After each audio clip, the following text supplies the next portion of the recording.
Hello guys! Hello Gemini! Welcome dito sa aking channel, Kapalaran 888. Welcome! Alamin natin kung anong messages, vibration, gabay energy para sa lahat ng Gemini. Okay, Gemini. Tingnan natin kung anong messages, vibration, or energy na para sa'yo. Okay, this is for the month of February 2025 in general. Wow! Okay.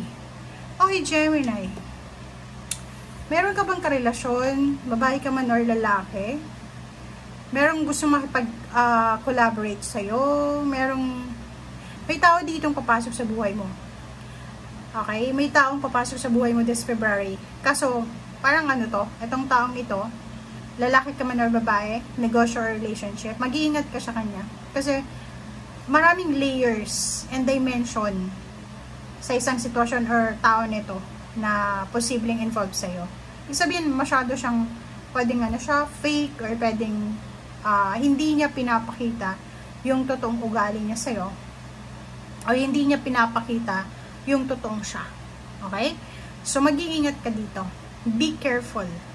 This month of February, be careful in terms of money, offering relationship, investment. Huwag kang maglalabas ng pera kasi pwedeng scam yan.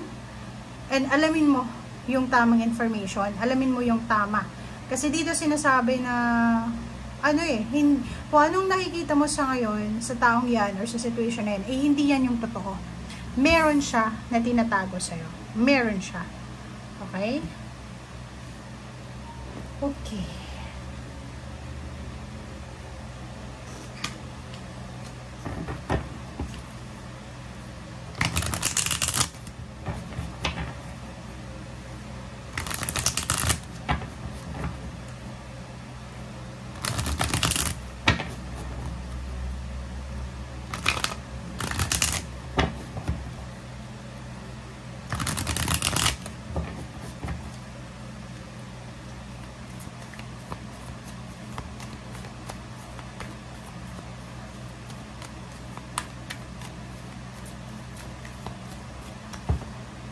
Okay.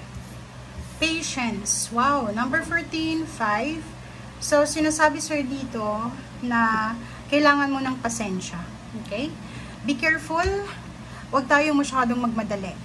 Kasi, ito ba yung tungkol sa kasal? Or ito ba yung tungkol sa signing of contract? Contract signing? Or ito ba yung tungkol sa kung ano man ang papeles, dokumento? Mag-iingat ka. Isa sa pwedeng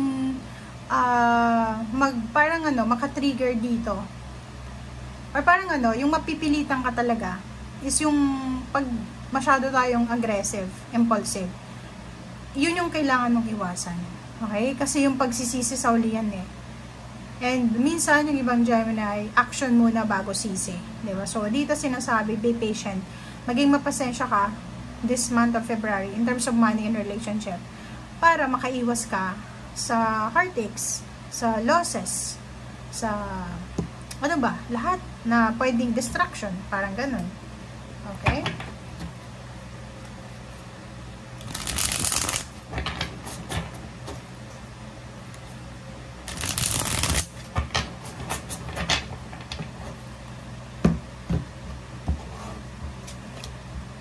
Okay. Oh, diba? Dalawa yung baraha mo dito ng temperance. Patience. Number 5. 4. 1. Ibig sabihin, huwag tayong magmadali para sa perang to. Kasi yung perang yan is naka-destiny talaga yan na makuha mo. But, pag nagmadali ka, pwedeng hindi mo yan makuha. Okay? So, ibig sabihin, sa buwan na to, mag-iingat ka. Be careful sa pag-handle ng situation. Ingat ka sa mga ino-offer sa yung pera, investment, or anything. Sa relationship, ganun din. Patience ang kailangan mo. Okay?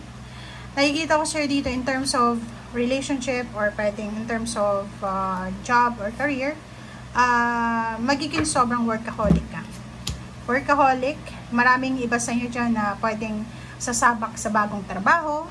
It's either bagong posisyon siya sa trabaho, bagong branch, or bagong country, bagong assignment sa trabaho, parang ganun. So, nakikita ko sir dito na Kailangan mong alagaan yung sarili mo. Okay? Sabihin, take care of your body, take care of your mental health. If may mga issue ka with your mother, sister, mga babae sa buhay mo, kailangan mong ayusin to as soon as possible. But, yun na nga, maraming magsisimula is either may buntis, manganganak, may makakabuntis, mayroon ditong bagong trabaho, bagong source of income, source of happiness, na kailangan mong bantayan. Okay?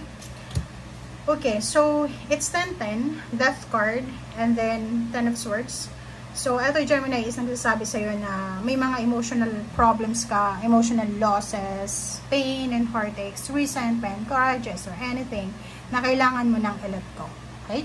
Kailangan na natin i-delete sa buhay natin. Kailangan na natin na magpatawad, humingi ng tawad if ever, para makamove on na tayo sa next chapter ng ating buhay.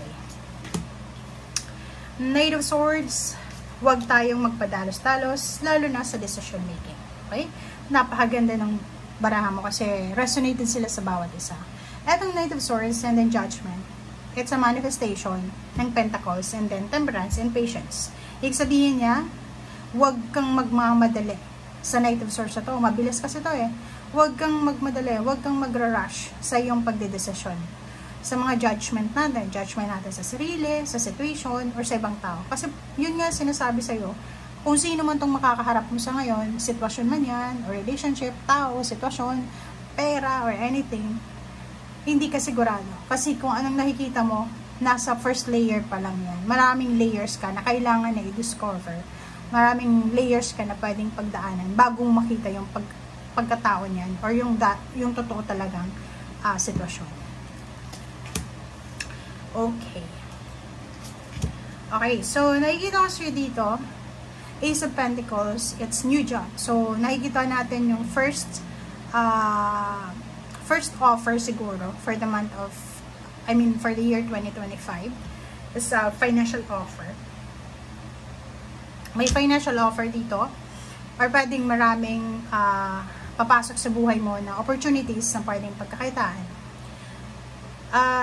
Nakikita ko siya dito, pwedeng may kakasal, pwedeng may magpaparenovate ng bahay, pwedeng merong gagraduate, malapit ng graduate, pwedeng may magsisimulang bumuo ng pamilya. Pwedeng ganun, may new member ng family, additional member ng family, yun, ikakasal, magsisimulang magpatayo ng bahay, magsisimulang ayos ang bahay, parang ganun. So, nakikita natin dito yung mga new beginnings and then the positive outcome. Okay? So, thank you guys for watching. Bye!